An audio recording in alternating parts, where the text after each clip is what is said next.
పవిత్ర ఆలయాన్ని చంద్రబాబు శుద్ధి చేస్తున్నారని ఆశిస్తే అశుద్ధమైన వ్యక్తిని పక్కన పెట్టుకొని తిరుగుతున్నాడని సిపిఐ జాతీయ నేత నారాయణ విమర్శించారు.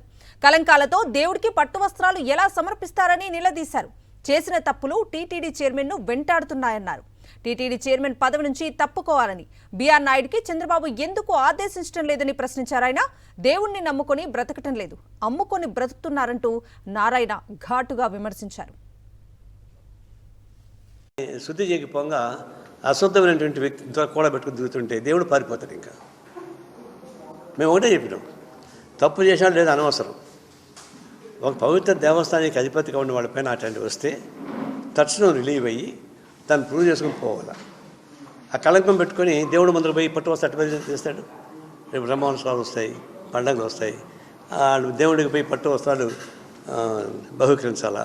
అది పవిత్ర హృదయంతో చేయాలా? చేయగలరా?